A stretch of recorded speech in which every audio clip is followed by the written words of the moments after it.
کے موضوعات ہوتے ہیں. ایک تو کربلا کے موضوع کو بیان کیا جاتا ہے. اس پر میں ایک دفعہ بیان چند سال پہلے کر چکا ہوں کہ اس میں معتدل رائے کیا ہے. کبھی موقع ملا تو دوبارہ بیان کر دیں گے انشاءاللہ کہ اس سے ہمیں اسباق کیا ملتے ہیں, اس میں صحیح بات کیا ہے, واقعے کا صحیح پہلو کیا ہے. اس میں افراط و تفرید بہت ہے, مبالغہ آرائیاں بہت ہیں. سیدنا حسین ابن علی رضی اللہ تعالی عنہ کو کربلا میں شہید کیا گیا. یہ بہت بڑا ظلم ہے, اس میں دو رائے نہیں ہو سکتی. اور بڑی بات یہ کہ حکومت کی سرپرستی میں یہ کام ہوا ہے, اس لیے یہ بڑا ظلم ہے. جو اسلامی حکومت تھی, جو خلافت کی دعوے دار تھی, شاید اسلامی تاریخ میں اس سے بدترین واقعہ ہمیں نہیں ملتا. لیکن یہ ایک واقعہ ہے, محرم کا اس سے براہ راست کوئی تعلق نہیں ہے. واقعات تو کسی نہ کسی مہینے میں ہوتے ہیں, کسی نہ کسی تاریخ کو ہوتے ہیں, تو ان واقعات سے عبرت حاصل کرنی چاہیے, نہ کہ ان تاریخوں کو پکڑ کے ہم بیٹھ جائیں کہ چونکہ اس تاریخ کو یہ ہوا تھا تو ہم نے یہ کرنا ہے, اس ڈیٹ کو یہ ہوا تھا تو ہم نے یہ کرنا ہے. ہمیں کسی قیمت بھی اسلام کا دامن ہاتھ سے نہیں چھوڑنا.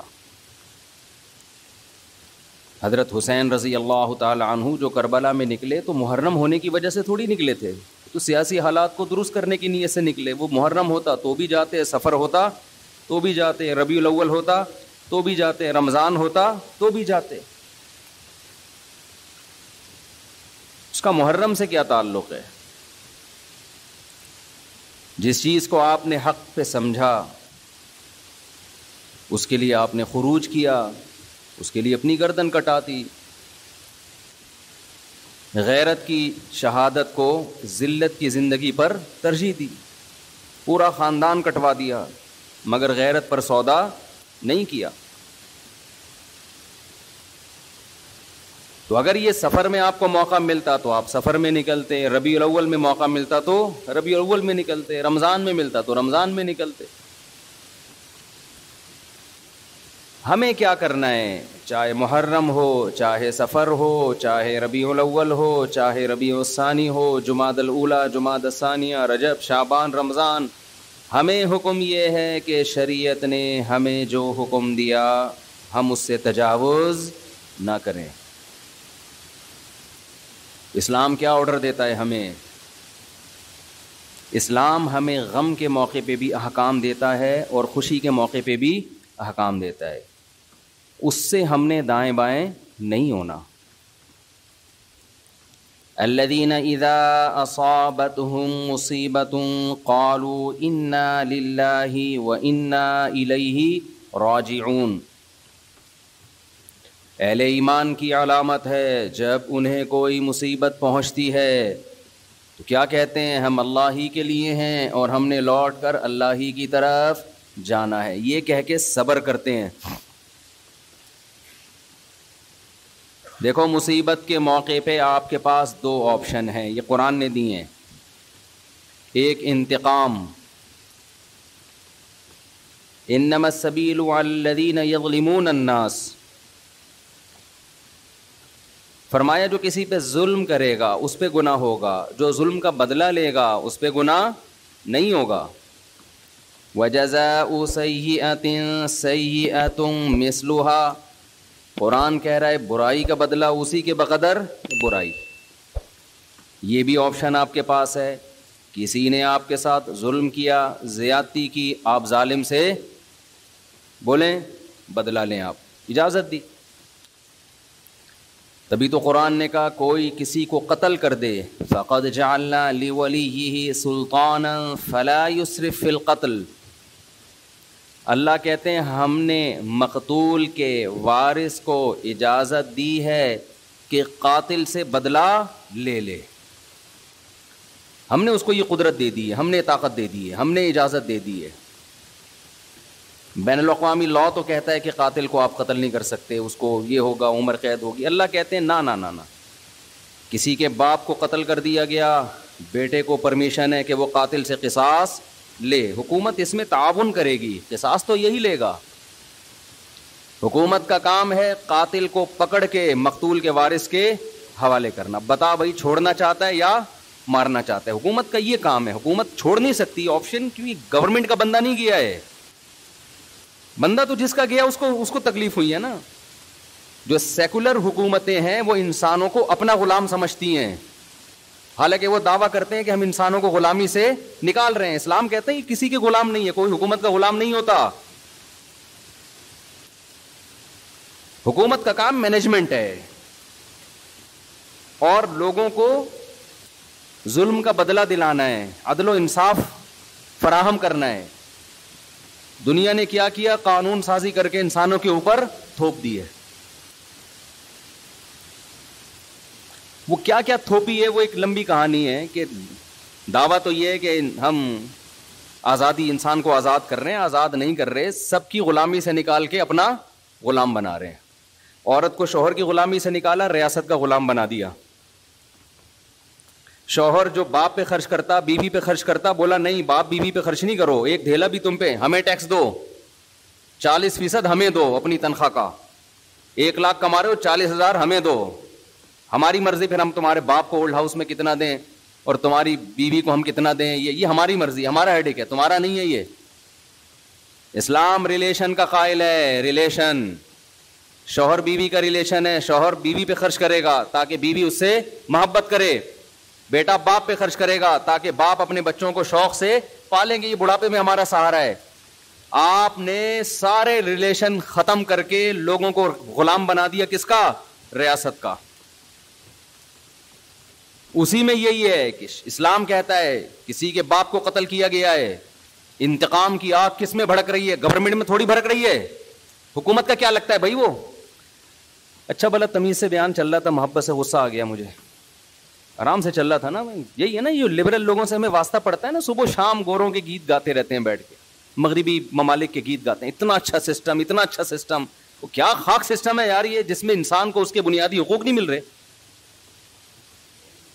آپ کہہ سکتے ہیں ہمارے ملک میں کون سا مل رہے ہیں, تو ہمارے ملک میں اسلام نہ ہونے کی وجہ سے مل رہے ہیں. اسلام ہوتا تو مل رہے ہوتے. اس میں اسلام کا قصور نہیں ہے, یہ تو ہمارے حکمرانوں کا قصور ہے. ڈالر نیچے آ گیا سنا, تھوڑا سا خوش فہمی میں مبتلا ہونے کی ضرورت نہیں ہے. 10 روپے نیچے آئے گا, 20 روپے اوپر جائے گا. یہ تھوڑا سا ڈپریشن کم کرنے کے لیے گورنمنٹ کرتی ہے کہ تھوڑا سا نیچے لا کے دھکا دے کے اوپر لے کے جاؤ. تو یہ سیٹ اپ, خیر یہ ایک الگ تبصرے ہیں. تو اسلام ہے جو آپ کو بنیادی حقوق دیتا ہے. میرے باپ کو اللہ نہ کرے کوئی قتل کر دے, گورنمنٹ کا نقصان نہیں ہے. نقصان کس کا ہے؟ میرا انتقام کی آگ مجھ میں بھڑکتی ہے. اس کا نقصان یہ ہوتا ہے کہ میں قاتل کو تلاش کروں گا, وہ نہ ملے اس کے بھائی کو مار دوں گا, وہ نہ ملے اس کے ماموں کو مار دوں گا, جو ہوتا ہے قبائلی علاقوں میں. اسلام نے اس پہ پابندی لگا دی. نا نا نا نا نا. اللہ کہتے ہیں فقط جعلنا لولیہ سلطانا, دیکھو ہم نے تمہارے جذبات کا خیال کیا ہے, ہم نے تمہیں طاقت دی ہے کہ قاتل سے بدلہ لوگے تمہیں گناہ نہیں ملے گا. اب جب ہم نے تمہیں تمہارا حق دے دیا تو اب حد سے تجاوز نہ کرو. کیا مطلب؟ قاتل کے علاوہ کسی اور سے بدلہ لینے کی کوشش نہ کرو. اس نے آپ کا ایک مہمان مارا, آپ نے کہا ہم اس کے 2 مہمان ماریں گے. یہ کام وہ ایک پنجاب والا چلا گیا نا, پنجاب والا چلا گیا وزیرستان میں, وہاں قبائلی لڑائیاں ہو رہی تھیں, تو وہ کہیں باہر اس کو چارپائی پہ سلا دیا انہوں نے. تو اس کو ڈر لگ رہا ہے یار, ان کی تو دشمنی اٹھا کی رات کو آوازیں آتی, مجھے کو مار پور کے نہ چلا جائے. اس نے دروازہ بجایا, بھائی مجھے اندر سلا. اس نے کہا کیوں, گھبرا کیوں رہا ہے؟ اس نے کہا مجھے ڈر ہے آپ لوگ کی دشمنیوں میں نہ مارا جاؤں. اس نے کہا فکر نہ کرو, وہ ہمارا 1 مہمان مارے گا, خدا کی قسم اس کا 10 مہمان مارے گا. اس نے کہا بھائی اس کا تم 10 مارو 20 مارو, ہم تو مر گئے نا, ہم تو گئے کام سے. تو دیہاتی علاقوں میں چاہے بلوچستان ہو, چاہے اندرون سندھ ہو, چاہے کے پی کے ہو, چاہے پنجاب ہو, یہی ہوتا ہے. جہاں قانون نہیں ہے وہاں کیا ہے, قاتل نہ ملے تو جو ملے اس کو مار دو. قرآن اس سے منع کر رہا ہے. نا نا نا نا, دیکھو ہم نے تمہیں رائٹ دیا. گورنمنٹ نہیں دیتی ہے, گورنمنٹ کہتی ہے نہیں, اتنے لمبے کیسز چلتے ہیں, مقدمے چلتے چلتے چلتے چلتے پھر جج پیسے کھا کے. ایسا بھی ہوتا ہے, جو ججز بیان سن رہے ہیں ان کے علاوہ کی بات کر رہا ہوں. تو انصاف نہیں ملتا انسان کو. عمر قید تو ہے ہی نہیں اسلام میں, لمبی جیل میں ڈال دیا, وہ اور بڑا مجرم بن کے آئے گا. وہ کھانے پینے سے گیا, یہاں کتنا اچھا قانون بنایا کہ قاتل کو پکڑ کے حکومت کیا کرے گی, باپ کو مارا ہے تو بیٹے کے حوالے, شوہر کو مارا ہے تو بیوی کے حوالے, لے بھائی اپنے میاں کا بدلہ لے لے. اور اگر دیت لے کے چھوڑنا چاہے تو اس کا بھی آپشن تیرے پاس ہے, دیت لے لے, چھوڑ دے اس کو. پھر قرآن نے دیت کی ترغیب دی, فَمَنْ عُفِيَ لَهُ مِنْ أَخِيهِ شَيْءٌ, جس کو اپنے بھائی کی طرف سے معافی مل گئی. یعنی اللہ مقتول کے وارث کو کہہ رہے ہیں قاتل بھی تمہارا دینی بھائی ہے تو بھائی سمجھ کے چھوڑ دو, ترغیب دی ہے, زبردستی نہیں کی اسلام نے. حالانکہ اللہ تو زبردستی بھی کر سکتا ہے نا کہ چھوڑنا پڑے گا, لیکن اللہ کہہ رہے میں ایسے قانون کیوں بناؤں, حالانکہ وہ خدا ہے, اس کو ہم پہ حق ہے, پھر بھی وہ کہہ رہا ہے کہ ایسے قانون کیوں بناؤں کہ انتقام کی آگ بھڑکے ان کے دل میں. جو خدا جب ہمارے جذبات کی رعایت کر رہا ہے تو گورنمنٹ کون ہوتی ہے جو رعایت نہ کرے بھائی؟ اللہ حکومت سے بڑا ہے کہ نہیں ہے؟ اس کو ہم پہ زیادہ قدرت ہے. تو قرآن نے کیا کہا, ترغیب دی کہ اس کو کیا کرو, معاف کر. بہتر یہ معاف کر دو, دیت لے لو, پیسے لے کے چھوڑ دو, اس سے تمہاری غربت دور ہو جائے گی, تمہارا نقصان ہوا اس کی تلافی ہو جائے گی. اے اللہ اس سے تو ہم اگر دیت لے کے چھوڑیں گے یہ تو غیرت کے خلاف ہے, ہمارے باپ کو مارا وہ قیامت میں کہے گا کہ پیسے لے کے چھوڑ دیا. تو اللہ کہتے ہیں نا نا نا نا نا نا نا, یہ دنیا کا سزا ہے, آخرت میں قاتل کو معاف نہیں کروں گا. دنیا میں تو قاتل سے قصاص لے بھی لیا جائے نا, گردن اڑا بھی دی جائے تو اس کا جرم تھوڑی معاف ہوتا ہے, اس لیے کہ جس کو مارا ہے اس نے تو بدلہ ابھی لیا نہیں ہے. دیکھیں جب کوئی قتل کرتا ہے دو نقصان ہوتے ہیں, ایک تو جو بندہ مارا اس کا نقصان وہ گیا, دوسرا اس کے لواحقین کا نقصان. تو ابھی تو لواحقین کی تلافی ہوئی ہے, جو بندہ گیا ہے اس سے تو آخرت میں حساب لیا جائے گا. میں سمجھا پا رہا ہوں اپنی بات کہ نہیں سمجھا پا رہا؟ ابھی میں نے محرم پہ بیان کرنا ہے لیکن یہ قصاص کی بات درمیان میں آ گئی. میں یہ بتانے کے لیے کہ ہر چیز کا ایک ضابطہ ہے, لا بیان کیا ہے اسلام نے. تو قرآن کیا کہہ رہا ہے, قاتل کو فلا یسرف فی القتل, ہم نے اجازت دے دی ہے تو قتل میں حد سے تجاوز نہ کرو. نمبر ایک, حد سے تجاوز کیا ہے, جس نے قتل کیا اس کے علاوہ کسی اور کو مارنے کی کوشش نہ کرو. پھر اس کا چاچا آ گیا تو اس کا ماموں آ گیا تو اس کا خالو آ گیا, اس کو اڑا دیا, نہ نہ نہ. نمبر دو, قتل کرنے میں بھی حد سے تجاوز نہ کرو, اس کو تڑپا تڑپا کے مت مارو. تبھی حدیث میں آتا ہے لا قواد الا بالسیف, قصاص لیا جائے گا تلوار سے, اس میں تکلیف کم ہوتی ہے. سعودی عرب میں گردنیں اڑائی جاتی ہیں نا, دیکھی ہوں گی آپ نے, اب تو وہاں بھی آہستہ آہستہ کم ہو رہا ہے. اس میں کیا کرتے ہیں, جلاد ادھر ایک تلوار لگاتا ہے گردن پہ پیچھے, جیسے ہی تلوار لگتی ہے آپ کی جتنے بھی کنیکشن ہے نا دماغ اور باڈی کا فوراً ختم, تکلیف کا احساس ختم. ادھر قاتل کی گردن الگ ہوئی, قاتل تڑپتا ہوا نظر آتا ہے مگر اسے تکلیف بولو نہیں ہوتی, کیونکہ دماغ اور باڈی کا کنیکشن کیا ہو گیا, ختم. تو وہ تکلیف کیسے محسوس کرے گا؟ لیکن دہشت بہت ہوتی ہے, کیونکہ جس طرح اس کی گردن الگ ہو کے گرتی ہے اور جس طرح اس کی لاش تڑپ رہی ہوتی ہے, اس سے لوگوں پر ایک دہشت طاری ہو جاتی ہے اور لوگ قتل سے بچ جاتے ہیں کہ یار ہمارا بھی انجام ہوگا. کتنا پیارا حکم ہے کہ جو قتل کا مقصد تھا لوگوں کو بچانا آئندہ جرم سے, وہ مقصد پورا پورا حاصل ہو رہا ہے اور قاتل کو تکلیف کم سے کم دی جا رہی ہے. میں سمجھا پا رہا ہوں اپنی بات؟ لیکن جو اسلام مخالف قوتیں ان کا قانون کیا ہے, بند کمرے میں لٹکاؤ. بند کمرے میں کسی کو عبرت ہوگی ہے بھائی؟ ایک صاحب سعودی عرب سے آئے, بہت پرانی بات ہے, انہوں نے کہا کہ میں نے پہلی دفعہ سعودی عرب میں جب قصاص دیکھا نا, گردن اڑائی, تو میں 2 گھنٹے کانپتا رہا ہوں کھڑے ہوئے. بتاؤ جس نے یہ منظر دیکھا ہو وہ خود کسی کو قتل کرنے کی جرت کر سکتا ہے؟ حالانکہ بلوچ تھے, وہ ہمارے دوست تھے اور بڑے مضبوط بلوچ تھے. بلوچ تو ویسے ہی مضبوط عام طور پر ہوتے ہیں, بہادر بھی ہوتے ہیں. ان کو وہ کہہ رہے پھر بھی مجھے, میں کیا کر رہا ہوں, ایسے کانپ رہا ہوں. تو بتاؤ یہ دہشت کے بعد کوئی ہمت کرے گا؟ لیکن جس کو قتل کیا ہے قصاصاً, اس کو تکلیف بولو کم سے کم. لیکن جو اسلام مخالف قانون ہے وہ ہے پھانسی. بند کمرے میں کیا کرتے ہیں؟ پھانسی لٹکا دیتے ہیں. اس میں قتل ہونے والے کو تکلیف اور اذیت بے انتہا ہے. گلا گھونٹ کے مارو کسی کو, آپ اپنا گلا گھونٹیں تھوڑی دیر کے لیے, اندازہ ہو جائے گا اس میں کس قدر اذیت ہوتی ہے. لیکن عبرت کا پہلو اس میں کیا ہے؟ زیرو, کیونکہ بند کمرے میں چھپا کے ہوتی ہے. ایک نقصان تو یہ. دوسرا نقصان, جب کھلے عام قصاص لیا جاتا ہے جو اسلام کا حکم ہے, اس میں معافی کا آپشن بہت زیادہ ہے. جو قاتل مقتول ہے نا, اس کے وارثوں کو پبلک کہے گی کہ یار اس کو کیا کرو, چھوڑ دو, ہمیں ترس آ رہا ہے, ساری دنیا کے سامنے چوک پہ بٹھائے ہوئے اس کو گردن اڑانے کے لیے, چھوڑو یار دیت لے کے کیا کرو, بولو نا معاف. این اس وقت زیادہ ترس آتا ہے لوگوں کو, اس بات کا امکان ہے کہ قاتل معاف کر دے. اور بہت سے ایسے واقعات ہوئے ہیں جب چوک پہ لایا گیا اور جلاد تلوار لے کے کھڑا ہوا ہے, لوگوں نے آ کے درخواستیں کی چھوڑ دو, تو مقتول کے وارثوں نے کیا کہا؟ معاف کیا. بہت ہیں. بند کمرے میں پھانسی میں یہ حکمت, یار نہیں بول رہے رفیع بھائی, پولیس لے کر آؤ. جملہ آپ کو جو ہے سینٹینس جو ہے جملہ کمپلیٹ کیا کریں, جس سے مجھے احساس ہوتا ہے کہ دیکھو میں پوری بیداری کے ساتھ بیان کر رہا ہوں. 1.5 پراٹھے کھا کے بیٹھا ہوں میں یہاں پہ. مجھے ڈاکٹر کہہ رہے ہیں کہ نہیں پراٹھے نہیں کھاؤ, یہ عمر پراٹھوں کی نہیں ہے, کوئی بھی عمر نہیں ہے پراٹھوں کی.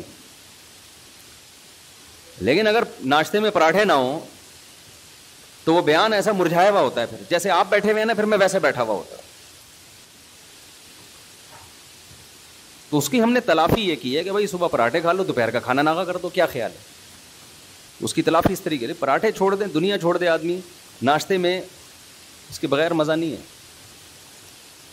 کھائے تو مزے کی چیز ہے نا. ڈاکٹر لوگ جو ڈائٹنگ پلان بناتے ہیں اس میں تو انسان کے زندگی کے مزے, آپ دیکھو کیٹو ڈائٹ کے نام سے آج کل آ رہا ہے کہ صبح یہ کھائیں, پالک کے اتنے پتے کھا لیں. ہم بکری کو کھلاتے ہیں پالک کے پتے, اتنا پودینہ, اس میں اتنے ٹماٹر ڈال کے چاٹ بنا کے کھا لیں اس کو. اور پھر دوپہر کو آپ نے تھوڑے سے پتہ نہیں کیا کرتے ہیں وہ, یہ کھا لیں 2 انڈے. اور یہ رات کو آپ تھوڑا سا گوشت, وہ بھی نمکین بالکل سوکھا. اس سے آپ کی صحت بہت اچھی ہو جائے گی. تو کرنا کیا ہے بھائی, ایسی صحت کے اچھے کر کے کیا خیال, زندگی لمبی ہو جائے گی آپ کی. پتے کھا کے 90 سال جینے سے بہتر ہے گوشت کھا کے, انڈے کھا کے, پراٹھے کھا کے 50 سال میں یا 40 سال میں مر جائے آدمی. میں خود صحت کا قائل ہوں کہ انسان کو پھوڑنا پھاڑنا نہیں چاہیے, صحت کا بہت خیال کرنا چاہیے, کیونکہ جب بیمار ہوتا ہے تو اندازہ ہوتا ہے صحت کتنی بڑی نعمت ہے. لیکن اس کو اپنے اوپر مسلط کرنے کی بالکل بھی ضرورت نہیں ہے. ایک جلدی سے ایک چھوٹی سی بات بتا کے بس آگے چلتا ہوں میں. صحت بنانا ہے, کم کھاؤ, محنت زیادہ کرو, بس. یہ بڑا بہترین معتدل سا اصول ہے. کھاؤ کم. اب ہم نے صبح پراٹھے پھوڑے ہیں تو دوپہر چھاٹ, ٹھیک ہے نا. جب تک شدید بھوک نہیں لگے گی تو نہیں کھائیں گے ہم. رات کو تو بہت ہی کم کھاؤ, کیونکہ سونا ہوتا ہے تو توند بھر کے سو گے تو پھٹو گے ایک دن دھماکے کے ساتھ. پھٹ رہے ہیں لوگ, یہ تو بہت سے دھماکے ہو رہے ہیں نا, بندہ کھا کے پھٹا ہوتا ہے. ہم سمجھتے ہیں گیس کا سلنڈر پھٹا ہے, تو وہ بندے جس طرح سے کھا رہے ہیں نا لوگ اسپیڈ میں. تو رات کہتے ہیں نا صبح کھاؤ بادشاہوں کی طرح, دوپہر کھاؤ, پتہ نہیں پورا ملفوظ بھول گیا میں, صبح کھاؤ ناشتہ بادشاہوں کی طرح کرو, میٹابولزم بہت تیز ہوتا ہے اس وقت, لکڑ ہضم پتر ہضم. دوپہر کھاؤ کچھ الگ سے ہے, کچھ جملہ مالداروں کی طرح تھوڑا کم کر لو, اور رات کو کھاؤ فقیروں کی طرح, جیسے ملا ہی نہیں کھانے کو. ہمارے یہاں الٹا ہے, صبح ایک سلائس بریڈ میں نا ڈبو کے کھا رہے ہیں, بس ایک انڈا. دوپہر کو تھوڑا بڑھا دیا, اور رات کو پھوڑتے ہیں, اس کو کھانا کہتے ہی نہیں ہیں, پھر سو جاتے ہیں. تو الٹا چل رہا ہے.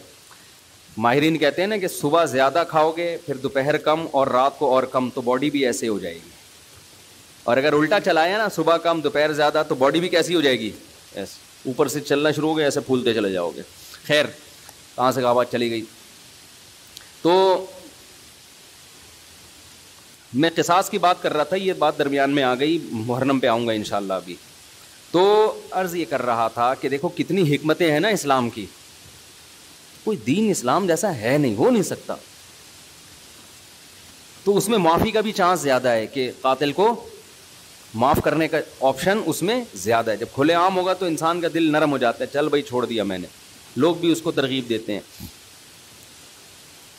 تکلیف کم سے کم ہے جس سے قصاص لیا جا رہا ہے. اچھا ایک اور فائدہ کیا ہے, دنیا میں لا بنتے ہیں, قانون بنتے ہیں, بڑے بڑے ماہرین بحث کرتے ہیں کہ یار اگر ہم قاتل کو قتل کر دیں گے, پھانسی دے دیں گے, تو ایک بندہ تو مرا ہی ہے انسان, اس کے بدلے میں ایک اور کو ہم نے مار دیا, تو یہ کون سا کمال کر لیا. سمجھ میں آ رہی ہے بات؟ یعنی قتل کو روکنے کے لیے ایک اور بندے کو قتل کر دینا, یہ کون سا کمال ہے. دنیا میں جو لوگ بھی پھانسی کی سزا کے خلاف ہے نا, جو ہیومن رائٹس کی بات کرتے ہیں, وہ یہ دلیل دیتے ہیں کہ جرم کو روکنے کے لیے بندہ قتل ہونے سے بچاؤ, قتل ہونے سے بچا کے جرم سے روکو اس کو. سمجھ میں آ رہی بات؟ بھائی زید نے بکر کو قتل کیا, اب دنیا کے ماہرین کہتے ہیں بکر ایک انسان ہے نا, دنیا سے چلا گیا, مزید دنیا سے انسان نہ جائیں اس کے لیے انسان ہی کو ختم کر دینا, یہ کون سی لاجک ہے. تو زید کو ہم قتل نہیں کریں گے, پنشمنٹ ہوگی, سزا ہوگی تاکہ وہ قتل سے بچ جائے, ورنہ بندہ مارنے کے لیے بندہ ہی مار دینا, یہ ایسے جیسے غربت ختم کرنے کے لیے غریبوں کو ختم کر دینا. بھئی غربت ختم کرنے کے ایک طریقے سارے غریبوں کو کنٹینر میں بند کر کے بم سے اڑا دو, غربت کیا ہو جائے گی, ختم. تو وہ یہ دلیل دیتے ہیں کہ یار انسانیت کو قتل سے روکنے کے لیے ایک انسان ہی کو قتل کر دینا, کیونکہ زید نے بکر کو مارا, غلط کیا, تو زید بھی تو بکر جیسا ہے نا, جتنا قیمتی بکر کا خون اتنا ہی قیمتی زید کا خون, تو اس کو قتل نہیں ہونے دیں گے ہم. یہ انسانوں کی لاجک ہے جو خدا کے قانون کے مقابلے میں اس کی کوئی حیثیت نہیں. قرآن نے اس لاجک کا جواب دیا ہے. یہ پہلے بھی لوگ تھے اس طرح کی باتیں کرتے تھے. قرآن نے کہا وَلَكُمْ فِي الْقِصَاصِ حَيَاةٌ يَا أُولِي الْأَلْبَابِ, اے عقل مندو, وہ لوگ جن کی عقل صحیح کام کرتی ہے, سنو, ہم جو کہہ رہے ہیں کہ قاتل کو قتل کر دو, تو اس قتل میں انسانیت کا قتل نہیں ہے, انسانیت کی بقا ہے. ایک مارو گے کروڑوں بچیں گے, اور اگر ان کو جیل میں ڈال ڈال کے چھوڑتے رہو گے نا تو قتل دنیا میں ختم ہونے کے بجائے بڑھے گا. اور یہ جو تمہاری لاجک ہے کہ بکر کا خون جتنا قیمتی تھا زید بھی اتنا ہی قیمتی ہے, اس لاجک کا جواب یہ کہ بڑے نقصان سے بچنے کے لیے چھوٹا نقصان برداشت کیا جاتا ہے. زید کا خون قیمتی ہے مگر اتنا نہیں جتنا معصوم لوگوں کا خون قیمتی ہے, ان معصوموں کے خون کی زیادہ قیمت ہے, قاتل کے خون کی اللہ کی نظر میں قیمت نہیں ہے. سمجھ میں آ رہا ہے کہ نہیں آ رہا؟ اس بے قیمت خون کو بہانے سے قیمتی خونوں کی حفاظت ہو جائے گی. تو اللہ نے ایک نظام بنایا ہے, جو میں اصل بات عرض کر رہا تھا. اب کیا ہے, میں اصل موضوع کی طرف آتا ہوں دوبارہ. اللہ تعالی نے محرم بھی دیا ہمیں, سفر بھی دیا ہمیں, ربیع الاول بھی دیا ہمیں پچھلی قوموں کے واقعات بھی سنائے, یہود و نصارہ کے. قرآن کہتا ہے یہود و نصارہ نے اپنے دین کو کھیل اور تماشا بنا لیا, لہو و لعب. کیا مطلب لہو و لعب بنا لیا؟ جن احکامات کو فوکس کیا گیا تھا نا تورات اور انجیل میں, ان احکامات سے غافل ہو گئے اور اپنی طرف سے احکامات گڑ گڑ کے ان کو فالو کرنا شروع کر دیا. سمجھ میں آ رہی ہے بات؟ یہاں تک کہ ان میں بھی پھر اختلافات شروع ہوئے, کسی نے کہا یہ صحیح ہے, کسی نے کہا یہ غلط ہے. اختلاف ہوتے ہوتے ہوتے ہوتے حدیث میں آتا ہے 72 فرقوں میں ڈیوائیڈ ہو گئے. وہ کتنے فرقوں میں؟ 72. کیونکہ جب نئی نئی چیزیں ایجاد کی ہیں نا, تو نئی چیزوں کی بریکیں کیا ہوتی ہیں؟ بولو, فیل. مثلاً آپ نے کہا ربیع الاول میں ہم یوں بھی کریں گے, نبی کے نام پہ یہ بھی کریں گے, وہ بھی کریں گے. تو بھئی جب آپ دن منا رہے ہیں تو کچھ لوگوں نے کہا پھر کیک بھی کاٹیں گے, پراپر سالگرہ منائیں گے. کچھ نے اس کی مخالفت کی, کچھ نے حمایت کی. مخالفت کرنے والوں کے پاس بھی کوئی دلیل نہیں ہے, اس لیے کہ جس بیس پہ آپ مخالفت کر رہے ہو کہ یہ صحابہ سے ثابت نہیں ہے, تو جو آپ کر رہے ہو وہ کہاں سے ثابت ہے؟ تو ٹکڑوں میں بٹنا, فرقوں کے اندر فرقیاں نکلنا شروع, فرقوں کے اندر فرقیاں. پھر بعض نے کہا ہم 12 ربیع الاول کو عید کی نماز بھی پڑھیں گے, کیونکہ جب عید کا دن ہے تو نماز بھی ہونی چاہیے. اور ہو رہی ہے بعض علاقوں میں عید کی پراپر نماز. اس پہ انہی کے علماء نے اعتراض کیا کہ بھائی عید کی دو عیدوں کی نمازیں ثابت ہیں, 12 کو نماز ثابت نہیں ہے. اس پہ سوال اٹھا کہ جب آپ دوسرے پہ رد کرتے ہو تو کہتے ہو یہ ثابت نہیں ہے, تو جو کام آپ نہیں جو کر رہے ہو عید کے علاوہ بھی تو بہت سارے کام کر رہے ہیں آپ 12 ربیع الاول کو, یہ کہاں سے نبی سے ثابت ہیں, صحابہ سے ثابت ہیں؟ نہیں, یہی بات میرا خیال ہے. جب آدمی کی بیس مضبوط نہیں ہوتی نا تو وہ فرقوں میں اور تفرقے میں بٹتا چلا جاتا ہے. وہ فرقے سے فرقیاں, فرقیوں کی پھر ذیلی فرقیاں, وہ ہوتے ہوتے اتنا کچومڑ بن جاتا ہے کہ سمجھ میں نہیں آتا کہ میں اس کو فالو کروں یا اس کو فالو کروں. میں سمجھا پا رہا ہوں اپنی بات؟ تو نبی نے فرمایا بنی اسرائیل 72 میں, میری امت 73 فرقوں میں تقسیم ہوگی. لے بھائی اب آپ تو ہو گئے نا کنفیوز, کیا خیال ہے؟ ارے وہ 72 میں ڈیوائیڈ ہوئے, ہم کتنوں میں ڈیوائیڈ ہوں گے؟ 73. اب آپ بتاؤ اگر نبی صرف اتنی بات بتاتے, آگے نہ ہوتا, تو ہم تو پاگل ہو جاتے کہ نہیں ہو جاتے؟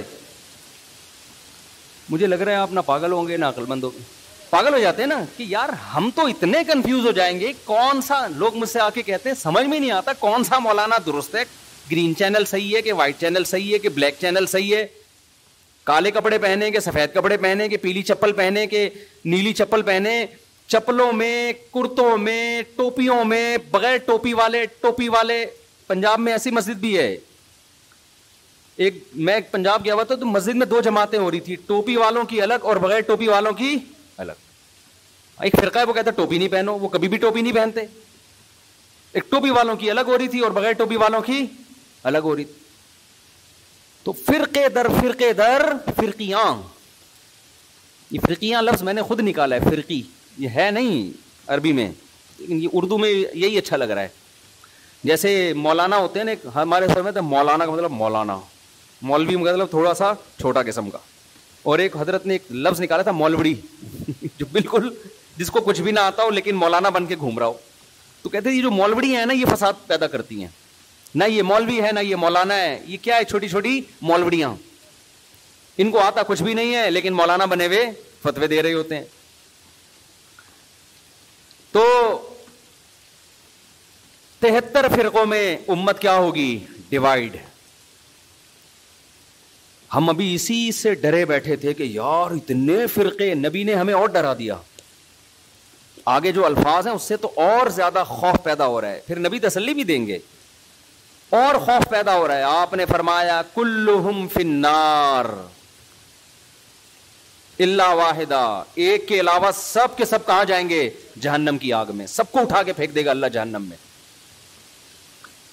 لو بھائی, اس سے تو ہمارا خوف کم ہونے کے بجائے اور زیادہ بڑھ گیا. اگر نبی اتنا ہی کہتے 73 فرقوں میں ڈیوائیڈ ہو جاؤ گے, ہم کہتے کوئی بات نہیں یار, 73 میں سے ہو سکتا ہے 70 جنت میں جائیں, تو ہم کس میں سے ہوں گے؟ انہی 70 میں سے ہوں گے.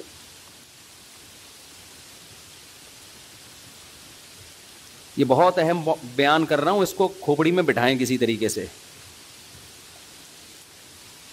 کلہم فی النار, سب کے سب کہاں ہوں گے؟ جہنم میں. صرف ایک کیا ہوگا, وہ کہاں جائے گا؟ جنت میں. صحابہ علم پر حریص تھے, انہوں نے فوراً نبی سے پوچھ لیا کہ یا رسول اللہ وہ ایک جنتی کون سا ہے. اگر یہ نہ پوچھتے تو کتنا بیڑا غرق ہو جاتا ہمارا. نبی نے اس فرقے کا نام نہیں بتایا. یہ بھی ہمارے نبی نے ہم پر بہت بڑا احسان کیا, کیونکہ اگر نبی نام بتاتے تو سب لوگ وہی نام رکھ لیتے. ایک آدمی کہتا ہے جی یہ میری طرف سے مٹھائی لے جاؤ, وسیم نام کا آدمی ہوگا, صرف اسی کو دینا. اب مجمع میں ایک وسیم ہے, سلیم ہے, غفار ہے, ایک ستار ہے, ایک یعقوب ہے, ایک یوسف ہے, سارے بیٹھے ہوئے ہیں, بھوک سب کو لگ رہی ہے, مٹھائی کھانے کا سب کا دل کر رہا ہے. شناختی کارڈ کسی کے پاس نہیں ہے. پہلے سے اس نے اناؤنس کر دیا کہ بھائی وسیم نام کے آدمی کے لیے مٹھائی آ رہی ہے, تو سارے وسیم بن جائیں گے کہ نہیں بن جائیں گے؟ سب کہیں گے وسیم کون ہے؟ میں ہوں. اس کو پتا ہے اس نے کون سا نادرا میں جا کے دیکھنا ہے, ایک مٹھائی کے ڈبے کے لیے نادرا میں تھوڑی لے کے جائے گا, سب وسیم بن جائیں گے. آج یہی ہو رہا ہے. جماعت المسلمین نے کہا کہ نبی صلی اللہ علیہ وسلم نے فرمایا قرب قیامت میں جماعت المسلمین کو لازم پکڑنا. 1975 میں ایک جماعت بنائی گئی جس کا صدیوں تک کوئی وجود نہیں ملتا. اس کا ایک امیر خود ساختہ نام رجسٹر کروایا گورنمنٹ آف پاکستان سے جماعت المسلمین, اور وہ جتنی حدیثیں جماعت المسلمین کے بارے میں تھی وہ سارے مٹھائی کے ڈبے لینے کے لیے کھڑے ہو گئے کہ جی یہ ڈبے کس کے ہیں, یہ ہمارے ہیں, کیونکہ نبی نے کہا تھا جماعت المسلمین کو لازم پکڑنا. اور دیکھو یہ دیوبندی ہے, وہ حنفی ہے, وہ بریلوی ہے, وہ شیعہ ہے, وہ اہل حدیث ہے. اصل میں کس کا تذکرہ آتا ہے حدیث میں؟ جماعت المسلمین. او بھائی, نبی نے یہ نہیں کہا تھا 1975 میں کوئی جماعت جس کا نام جماعت المسلمین ہو اس کو لازم پکڑنا. نبی کا مطلب تھا مسلمانوں کی جماعت کے ساتھ چمٹے رہنا, الگ سے کوئی فرقہ نہیں بنانا. آپ نے اپنی جماعت کا نام مسلمانوں کی جماعت رکھ لیا. پاگل آدمی, تو سینس لیس لوگ ہیں بالکل. تو 1975 سے پہلے مسلمان میں جو صحیح فرقہ تھا وہ تو اس کا تو کوئی جماعت المسلمین کا نام نہیں تھا, وہ کہاں جائے گا پھر. میں نے پشاور میں بیان کیا, میں نے ان لوگوں سے کہا دیکھو جو اسلام صدیوں پہلے پشاور میں آیا تھا نا وہی صحیح ہے. اب اگر کوئی تمہیں قرآن و حدیث کے نام پہ ورغلا رہا ہے کہ ہم صحیح اسلام لائے, ہم قرآن و حدیث, ان سے بولو 1200 سال پہلے کیا آیا تھا پشاور میں؟ فقہ حنفی آیا تھا نا.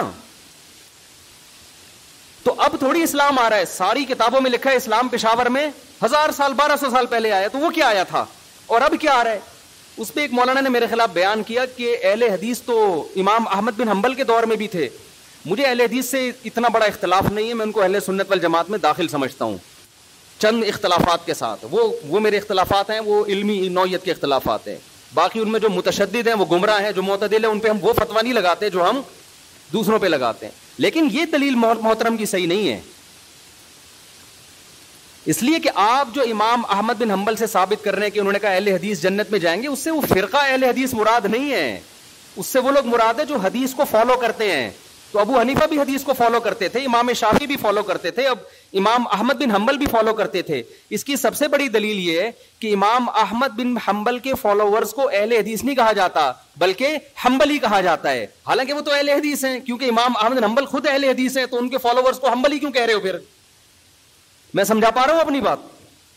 تو آج لفاظی ہے, الفاظوں سے کھیلا جا رہا ہے, الفاظوں سے, ناموں سے کیا جا رہا ہے. ناموں سے نہیں ہوتا. وہ کہتے ہیں نا ملتے جلتے ناموں سے دھوکہ نہ کھائیں. چاول کی بوری پہ لکھا ہوا ہے, چینی کی بوری پہ لکھا ہوا ہے چاول. ایک آدمی نے دکان میں چینی کی بوری ہے, لکھا ہوا کیا ہے؟ چاول. اس نے بولا چینی ہے, لکھا ہوا چاول کیوں؟ کہہ رہے مکھیوں کو دھوکہ دینے کے لیے. مکھی دھوکے میں آئے گی؟ مکھی لیبل دیکھ کے کبھی بھی دھوکے میں نہیں آتی, وہ خوشبو دیکھ کے جاتی ہے. ہمارے نبی سے صحابہ نے پوچھا کہ اس فرقے کا نام بتائیں, آپ نے نام نہیں بتایا کیونکہ سب لیبل اچھا لگا کے دھوکہ دیتے. آپ نے اس فرقے میں جو خوشبو ہے اس کو بتایا کہ اس میں خوشبو کیا آ رہی ہوگی, اس میں جو علامتیں ہیں وہ کیا ہیں. جہاں اسمیل آ رہی ہو نبی اور صحابہ کی, اس اسمیل کی طرف چلے جانا, اور جہاں نبی کو لغت سے نکال دیا یا نبی کو تو رکھا ہوئے صحابہ کو نکال دیا, اس کے قریب اس کے لیبل اور نام کو دیکھ کر جانے کی کوشش نہ کرنا. آج ہمارا لوگ خون پی لیتے ہیں, کئی طلاقیں دے رہے ہیں, 3 طلاقیں. جس کو دیکھو سعودی عرب کے بن باز کا فتویٰ, صالح العثیمین کا فتویٰ, ان 2 مفتیوں کا فتویٰ کہ بھی سعودی عرب یہ کہہ رہا ہے کہ 3 طلاقیں ایک ہوتی ہیں. میں کہتا ہوں تم نے کلمہ سعودی عرب کا پڑھا ہے یا نبی اور صحابہ کا کلمہ پڑھا ہے؟ کوئی ایک صحابی دکھا دو جس نے 3 طلاق کو ایک کہا ہو, اور میں درجنوں دکھاؤں گا آپ کو. یار آپ لوگوں نے صحابہ سے بھی زیادہ سعودی عرب کے علماء کو بنا لیا ہے. یہ تو 15ویں صدی کے علماء ہیں. وہ کہتے ہیں وہ حدیث کوٹ کرتے ہیں, اس حدیث کا مطلب صحابہ نے کیا سمجھا؟ کسی ایک صحابی نے اس حدیث کا وہ مفہوم لیا جو سعودی علماء لے رہے ہیں. میں سعودی علماء کے خلاف نہیں ہوں, ہم سے زیادہ بہتر ہوں گے, ہم سے تقویٰ میں, للہیت میں, علماء کا ادب ہمارے لیے ضروری ہے. مگر آپ نے جب تقلید کرنی ہے تو آپ سعودی علماء کی کرو گے یا صحابہ کی؟ صحابہ کی کرو گے. آپ فقہ حنفی کو نہیں مانتے, آپ شافعی کو نہیں مانتے, صحابہ کو تو سب مانتے ہیں نا. کوئی ایک صحابی دکھا دو جس نے 3 طلاق کو ایک کہا ہو. حتیٰ کہ جو صحابی 3 کو ایک کہنے والی حدیث بیان کر رہے ہیں وہ بھی 3 کو کتنی کہتے ہیں؟ 3 کہتے ہیں. اس کا مطلب اس حدیث کا وہ مفہوم نہیں ہے جو بن باز مراد لے رہے ہیں. ایسے تماشے ہو رہے ہیں نا طلاقوں کے بعد آج کل. شوہر طلاقیں دیتا ہے, بیوی اپنی مرضی کا فتویٰ, بیوی کو رہنا ہے تو اہل حدیث سے فتویٰ لا رہی ہے, نہیں رہنا تو حنفیوں سے فتویٰ لے کے آ رہی ہے. قرآن نے جہاں طلاق کے مسائل بیان کیے وہاں اللہ نے کہا کہ اللہ کی آیات کو, اللہ کے احکام کو مذاق نہ بناؤ. اہل حدیث حضرات علماء کی انتہائی عزت کے ساتھ, لیکن میں یہ اپنا رونا میں ان کے سامنے روتا ہوں کہ آپ لوگوں کی وجہ سے طلاق کے احکام مذاق بن چکے ہیں اس وقت. آپ اس پہ دوبارہ سے تحقیق کریں. اس لیے ہم کہتے ہیں لوگوں کو مجتہدین کو فالو کرو, ان کا علم آج کے مولویوں سے زیادہ, وہ قرآن و حدیث کو آج کے لوگوں سے زیادہ بہتر سمجھتے تھے. ہم قرآن حدیث کے مقابلے میں ابو حنیفہ کو فالو نہیں کرتے, خوب سمجھ لو. ہمارا یہ رائے ہے, فتویٰ ہے, جو صحیح حدیث کے مقابلے میں ابو حنیفہ کو فالو کرے گا کافر ہو جائے گا. گمراہ تو دور کی بات ہے. بات یہ ہوتا ہے کہ حدیث کا ایک تشریح ابو حنیفہ کہتے ہیں, ایک تشریح آپ کی نظر میں ہوتی ہے. ہم اس تشریح کو ترجیح دیں گے جو ابو حنیفہ کی رائے ہوگی. آپ کی رائے پر ابو حنیفہ کی رائے کو ترجیح دے رہے ہیں, نبی کی رائے پر ابو حنیفہ کی رائے کو ترجیح نہیں دے رہے. خدا کی قسم لا الہ الا اللہ, جو قرآن و حدیث پر ابو حنیفہ کو ترجیح دے گا اللہ کی قسم کافر ہو جائے گا. وہ ہمارا موقف 2 اور 2 4 کی طرح ہے, لیکن بات یہ آپ کے کہنے سے نہیں ہم کریں گے. آپ کی ایک رائے ہے جو صحیح بھی ہو سکتی ہے غلط بھی, ابو حنیفہ کی بھی ایک رائے ہے جو صحیح بھی ہو سکتی ہے غلط بھی, لیکن اس میں غلطی کا امکان کم, آپ میں غلطی کا امکان زیادہ ہے.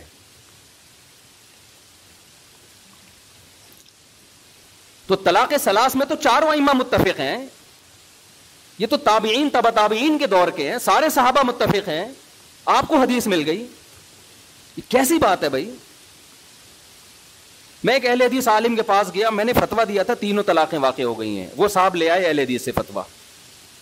میں نے ان سے کہا کہ آپ تقلید کرتے ہیں؟ انہوں نے کہا نہیں میں تحقیق کرتا ہوں. میں نے کہا چلو پھر میں اہل حدیث عالم کے پاس چلتا ہوں, اب تحقیق کی دنیا میں ہم دیکھتے ہیں کون صحیح ہے کون غلط ہے. آپ نے تو تحقیق کرنی ہے نا, تقلید تو کرنی نہیں ہے, لیکن یہ کر رہے تقلید ہی ہوتے ہیں, لیبل تحقیق کی, کیونکہ تحقیق پھر پوری ہوتی ہے ادھوری نہیں ہوتی. میں ان اہل حدیث کے پاس گیا, بڑے احترام سے بیٹھا, میں نے کہا حضرت آپ نے فتویٰ دیا ہے اس کی دلیل دیں.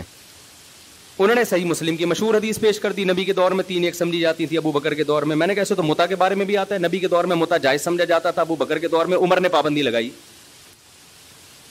تو پھر متا بھی حلال ہے. کہہ رہے نہیں اس کے تو منسوخ ہونے کی دلیل ہے. تو میں نے کہا اس کے بھی منسوخ ہونے کی دلیل ہے, ادھوری حدیث نہ بتائیں, دوسری حدیث بھی بتائیں. پھر وہ کہنے لگے, میں نے کہا پھر خود اس حدیث کے جو راوی عبداللہ بن عباس ہیں وہ خود کہہ رہے ہیں کہ 3 طلاقیں ایک وقت کی 3 ہوتی ہیں. تو وہ جواب میں کہتے ہیں کہ ہم نے کلمہ عبداللہ بن عباس کا نہیں پڑھا, ہم نے کلمہ نبی کا پڑھا ہے. میں نے کہا ویل ڈن, حضرت مجھے یہ بتائیں کہ آپ نے نبی کا کلمہ پڑھا ہے, عبداللہ بن عباس نے کس کا کلمہ پڑھا تھا؟ انہوں نے نبی کا کلمہ پڑھے بغیر یہ فتویٰ دے دیا. تو میں عرض کر رہا ہوں کہ لفاظی ہے, سمجھ رہے ہیں, لیبل اچھے اچھے لگے ہوئے ہیں. باقی ہر چیز میں اہل حدیث کو غلط نہیں کہتا, بعض چیزوں میں صحیح ہیں وہ, اور بعض چیزوں میں دیوبندی غلط, معذرت کے ساتھ. اللہ یہ کہ دیوبندیوں کے جو محققین ہیں, بڑے بڑے علماء ہیں, وہ ایسی غلطیاں نہیں کرتے. مفتی تقی عثمانی صاحب ہو گئے, اس لیول کے جو علماء ہیں نا وہ معتدل ہیں. وہ آپ نے دیوبندیت کو سمجھنے کے لیے ہر آدمی کو فالو نہیں کرنا, ہر ایک کا بیان آپ یوٹیوب پہ سن کے فتویٰ لگا دو کہ یہ ایسا نہیں ہے بھائی. بعض لوگ کیا کرتے ہیں, دیکھ کے چاول جیسے تھوڑے سے چکھے آپ نے اور پوری دیکھ پہ حکم لگا دیا. بعض لوگ کیا کرتے ہیں, کسی اسکالر نے کوئی غلط بیان, مسئلہ غلط بیان کیا, فوراً کوئی فتنہ پرور بیٹھا ہوتا ہے اس کا کلپ چلاتا ہے, دیکھو دیوبندی کیا کہہ رہے ہیں. او بھائی یہ پورا دیوبندی ٹھیکیدار تھوڑی ہے یہ بندہ کہ جو بولے گا آپ نے سب پہ ٹھوک دیا اس کو. میں تو آپ کو پھر بھی دیوبندی بریلوی کی بحث میں, یہ تو لوگوں نے مشہور کی ہوئی ہے, ہمیں تو ہم اللہ کی قسم اٹھا کے کہتے ہیں کہ اپنے نام کے ساتھ نہ دیوبندی لگاؤ نہ بریلوی. میرے نام کے ساتھ لگایا تھا, میں نے ہٹوایا ہے لوگوں سے. یہ بھی ہمارے اکابر کی تعلیمات ہیں. کیوں؟ جو فرقہ جنت میں جائے گا اس پہ لیبل سے نبی کیا کہہ رہے ہیں اس کے متاثر نہ ہو. اب نبی فرما دیتے, صحابہ نے پوچھا یا رسول اللہ کون سا فرقہ جنتی ناجیہ نجات پانے والا کون سا ہوگا؟ تو ہمارے نبی کا ہم پر یہ احسان کہ آپ نے وہ نام نہیں. آپ اگر کہتے اہل حدیث ہوں گے تو جمعے کی نماز میں ٹانگیں چوڑی کر کے پڑھاتا, میں زور سے آمین کہتا, ایسا ہی ہے نا. ہمارے نبی کہتے ہیں کہ وہ حنفی ہوں گے, تو جتنے اہل حدیث ہیں وہ کیا بن جاتے؟ سارے حنفی بن جاتے. ہمارے نبی کہتے کہ وہ ہری پگڑی والے ہوں گے, اب تو انہوں نے بھی سفید کر دی پگڑی, تو ہم سب ہرے ہرے ہوتے یہاں. کیا خیال ہے؟ پگڑی بھی ہری ہوتی, اور اب مجھے نہیں پتا ان کا کیا کیا ہرا ہوتا ہے, اللہ بہتر جانے. اور کیا ہرا ہوتا ہے؟ پین ہرا ہوتا جی, کنگھی ہری ہوتی ہے, شکریہ جی, ٹیوب لائٹ ہری. اچھا خیر, نبی فرماتے وہ دیوبندی ہوں گے, تو سب لوگ اپنے نام کے ساتھ کیا لگاتے؟ دیوبندی. نبی نے نام, نبی فرماتے وہ شیعہ ہوں گے, تو سب کیا بنے ہوتے؟ ہم محرم میں کالے کپڑے پہن کے بیٹھے ہوتے, سب اپنے آپ کو شیعہ ثابت کرنے میں لگے ہوتے. نبی نے علامت بتائی تاکہ ملتے جلتے ناموں سے دھوکہ نہ کھائیں, ناموں سے متاثر نہ ہو, نام کچھ بھی ہو. اول تو ہمارا نام مسلم رکھ دیا ہے قرآن نے, تو ہم سب کیا ہیں؟ مسلم ہیں, جس کو اردو میں مسلمان کہا جاتا ہے. ہمیں کسی اور شناخت کی بالکل ضرورت نہیں ہے. سوال پیدا ہوتا ہے پھر یہ مشہور کیسے ہو گئے دیوبندی بریلوی؟ میں بار بار کہتا ہوں یہ لوگوں نے نام دیے ہیں آسانی کے لیے.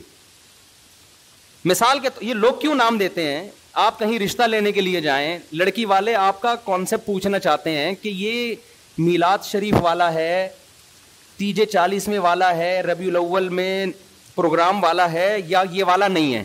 اب وہ پوری ڈیٹیل پوچھیں تمہارا عقیدہ کیا ہے, پوری ڈیٹیل کے بجائے شارٹ نام رکھا ہوا, بھائی جو یہ کرتے ہیں ان کو بریلوی کہا جاتا ہے, جو یہ نہیں کرتے ان کو کیا کہا جاتا ہے؟ دیوبندی. تو ان شارٹ وہ انہوں نے, کیونکہ مسلمان تو دونوں ہی کہلاتے ہیں نا.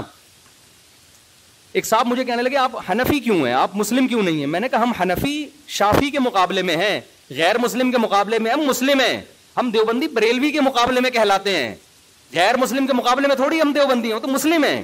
تو اللہ نے ہمارا نام مسلم غیر مسلم کے مقابلے میں رکھا ہے. باقی نام بھی ہم نے نہیں رکھے, پبلک نے اپنی آسانی کے لیے رکھے, پھر وہ مشہور ہو گئے. ورنہ نہ دیوبندیت میں کچھ ہے نہ بریلویت میں کچھ ہے. اصل میں تو وہ علامت جو نبی بیان کر رہے ہیں, وہ علامت جس میں پائی جائے گی, خواہ وہ دیوبندیت کے نام سے ہو, اہل حدیث کے نام سے ہو, بریلوی کے نام سے ہو, شیعہ کے نام سے ہو, سنی, اس سے کوئی فرق نہیں پڑتا. نام تو وہی دینا چاہیے مسلم. لیکن میں بتا رہا ہوں لوگ اپنی آسانی کے لیے نام دیتے. کس مکتبہ فکر سے آپ کا تعلق ہے, تاکہ ان شارٹ بات ہو جائے نا. تو نام نبی قرآن نے ہمیں مسلم دیا, اور علامت کیا بتائی؟ صحابہ نے پوچھا یا رسول اللہ کیا کون سا فرقہ؟ آپ نے فرمایا ما انا علیہ و اصحابی. کیا بلاغت ہے یار اس کلام میں, سارے فرقوں کا پول پٹیاں کھول دی. آپ نے یہ نہیں فرمایا جو قرآن کو فالو کرے گا, یہ نہیں فرمایا, کیونکہ ہر فرقہ نسبت کہاں کرتا ہے؟ قرآن تو سب کی بیس ہے نا, قرآن ہی سے نکل گئے. کیا خیال ہے بھائی؟ ایک فرقہ مسلمانوں میں آئے اور کہ میں تورات کو مانتا ہوں, قرآن کو نہیں مانتا ہوں. تو ہے ہی نہیں, تو کسی کھاتے میں ہے ہی نہیں, نکل یہاں سے. بیس تو قرآن ہے, اور قرآن کو ماننا بھی ضروری, اس کو فالو کرنا بھی. لیکن فرقوں میں جب فرق کیا جا رہا ہے تو قرآن کا تذکرہ نہیں. ما انا علیہ, جس پر میرا عمل, میں چلوں, تو نبی جس پر چلے اس کو تو حدیث کہا جاتا ہے. اور یہ بھی نہیں فرمایا حدیث, کیونکہ حدیث قول, عام طور پر حدیث کا اطلاق قول پر ہوتا ہے. بخاری میں ایک روایت آ گئی, مسلم میں ایک روایت آ گئی, لوگ اس کو حدیث سمجھتے ہیں. نبی کا جو پراپر عمل رہا ہے, کس پر آپ صلی اللہ علیہ وسلم عمل کر کے گئے ہیں, اس کو آج کل کے لوگوں نے حدیث سے خارج کر دیا. مثال کے طور پر امام مالک حدیث لے کر آتے ہیں ہاتھ باندھ کے نماز پڑھنے کی, فتویٰ دیتے ہیں ہاتھ چھوڑ کے نماز پڑھی جائے. میں مسجد نبوی میں بیٹھا ہوا تھا, ایک صاحب تقریر کر رہے تھے اردو میں. سارے فتنے وہاں اردو اسپیکنگ جا کے پھیلاتے ہیں, عرب میں نہیں عام طور پر یہ تشدد. اس سے کسی نے پوچھا کہ ہاتھ چھوڑ کے نماز پڑھنا کیسا ہے؟ انہوں نے کہا بالکل ناجائز, بدعت. کیوں؟ حدیث میں آتا ہے ہاتھ باندھ کے نماز, ہم حدیث کو فالو کریں گے, امام مالک کو فالو نہیں کریں گے. اتنی سختی سے امام مالک پہ رد کیا. میں نے کہا اس جگہ امام مالک نے کئی سال بیٹھ کے درس دیا ہے, اس نے ان کی شخصیت کا بھی احترام نہیں کیا. عوام یہ میسج لے کے جا رہی ہے کہ قرآن و حدیث کا اس کو پتا ہے, امام مالک کو پتا نہیں تھا, حالانکہ وہ تو تبع تابعین میں سے ہیں. حدیث میں آتا ہے ان قریب ایک شخص پیدا ہونے والا ہے مدینہ میں, جس کی طرف پوری دنیا سے علم کے لیے لوگ آئیں گے. اکثر علماء اس طرف گئے, اس سے مراد امام مالک ہیں. اکثر علماء اس طرف گئے. اتنے بڑے عالم کا مذاق اڑا دیا آپ نے. آپ یوں کہہ سکتے تھے کہ حدیث میں آتا ہے کہ ہاتھ باندھ کے نماز. امام مالک نے دیکھا کہ مدینہ والے ہاتھ چھوڑ کے نماز پڑھ رہے ہیں. امام مالک نے اس سے دلیل پکڑی کہ انہوں نے صحابہ کو دیکھا ہوگا, اور صحابہ نے کس کو دیکھا؟ نبی کو. تو اگرچہ باندھنے کا تذکرہ ہے لیکن نبی کا آخری عمل کیا تھا؟ ہاتھ چھوڑ کے. تو امام مالک کی رائے میں یہ دلیل ہے. وہ کہہ رہے ہیں کہ حدیث میں تو ہمیں باندھنے کا تذکرہ ملتا ہے لیکن جو عمل مل رہا ہے ہمیں پریکٹیکلی, جو تواتر مل رہا ہے وہ چھوڑنے کا مل رہا ہے. تو عملی تواتر کو وہ زیادہ ویلیو دے رہے ہیں قولی حدیث سے, تو وہ بھی حدیث ہی پر عمل کر رہے ہیں. پھر آپ ایک رائے بیان کر دیتے کہ بھئی ان کی رائے بھی ٹھیک ہے, دلیل ان کی بھی بنتی ہے, لیکن ہم حدیث کے ظاہر کو دیکھتے ہیں, بھئی باندھنے کا تذکرہ ہے تو ہم کہتے ہیں نبی نے جو چھوڑ کے نماز پڑھی ہوگی ہو سکتا ہے وہ کسی عذر سے پڑھی ہو, یا ہو سکتا ہے کہ جی وہ آسانی کے لیے یہ بتانے کے لیے کہ یہ بھی جائز ہے. تو ادب کا تقاضا یہ کہ باندھ لیے جائیں, لیکن اگر کوئی امام مالک کی رائے کو فالو کر رہا ہے تو ہم اس کو بھی برا نہیں کہیں گے. یہ انداز ہوتا تو میرا خیال ہے زیادہ اچھا ہوتا. لیکن آج کل کے اسکالرز جو قرآن حدیث کے ٹھیکیدار بنے ہوئے ہیں ان کا یہ اسٹائل بولو نہیں ہے. ان کا یہ اسٹائل ہے کہ حدیث مجھے آتی ہے باقی سارے جاہل ہیں. یہ تو امام مالک کے بارے میں. اگر وہ پوچھ لیتے نا رفع الیدین کا مسئلہ امام حنیفہ کا, پھر تو وہ ایک دم آگ نکلنا شروع ہو جاتی. جو اسٹائل امام مالک کا تھا کہ مدینہ میں نے لوگوں کو ہاتھ چھوڑ کے نماز پڑھتے ہوئے پایا ہے, رفع الیدین نہ کرنے کے بارے میں وہی دلیل کس کی ہے؟ امام ابو حنیفہ کی, کہ کوفہ علم کا مرکز تھا.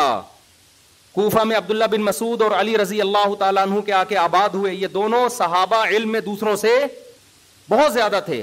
ان کے شاگرد جتنے بھی کوفہ میں تھے رفع الیدین نہیں کرتے تھے. امام ابو حنیفہ نے اس سے استدلال کیا کہ ٹھیک ہے بخاری مسلم تو امام حنیفہ کے بعد آئی ہے, لیکن صحیح حدیثیں رفع الیدین کرنے پر بھی ہیں, لیکن یہ جو آخر میں نہیں کر رہے اتنے سارے صحابہ, تو یہ اس کی علامت ہے نبی نے آخر وقت میں ترک کر دیا تھا. آپ اس دلیل پہ آپ یہ کہہ سکتے ہیں کہ مجھے یہ دلیل سمجھ میں نہیں آتی, میری رائے یہ کہ کیونکہ بخاری میں ہے تو ہم رفع الیدین کریں گے. ٹھیک ہے, آپ کی نہیں سمجھ میں آ رہی تو ٹھیک ہے, ہم تو مانتے ہیں نبی نے کیا ہے. لیکن اگر ابو حنیفہ اہل کوفہ اور صحابہ تابعین جو ان کے شاگرد تھے ان کے عمل سے استدلال کرتے ہوئے نہ کرنے کا فتویٰ دے رہے ہیں, آپ ان کی نماز کو بولو خلاف سنت ہے, اس کا مطلب آپ اپنی رائے کو دوسرے پر تھوپنا چاہتے ہیں. امام ترمذی جو امام بخاری کے شاگرد ہیں, جب رفع الیدین کرنے کا ذکر کیا نا انہوں نے, آپ ترمذی میں دیکھ سکتے ہیں عربی میں, تو اس میں کہتے ہیں وَبِهِ يَقُولُ بَعْضُ أَهْلِ الْعِلْمِ مِنْ أَصْحَابِ النَّبِي, رفع الیدین کرنا بعض اہل علم صحابہ کی رائے تھی. جب رفع الیدین نہ کرنے کا تذکرہ کیا ہے تو پھر لکھتے ہیں وَبِهِ يَقُولُ غَيْرُ وَاحِدٍ مِنْ أَهْلِ الْعِلْمِ مِنْ أَصْحَابِ النَّبِي, یہی اہل علم صحابہ میں بہت سارے لوگوں کی رائے ہے. یہ کون کہہ رہے ہیں؟ امام بخاری کے شاگرد. حالانکہ وہ خود بھی رفع الیدین کے قائل تھے, لیکن دلیل میں صحابہ کی جب بات آ رہی ہے تو کیا کہہ رہے ہیں؟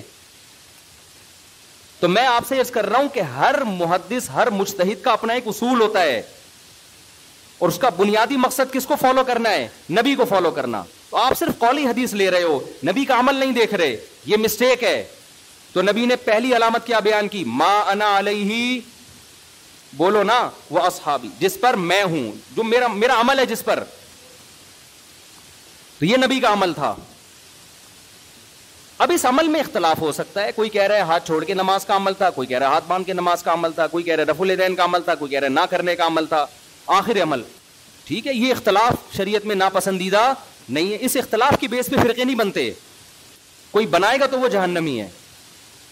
اور یہ اختلاف صحابہ میں بھی تھا, کیونکہ دونوں میں وہ علامت پائی جا رہی ہے ما انا علیہ.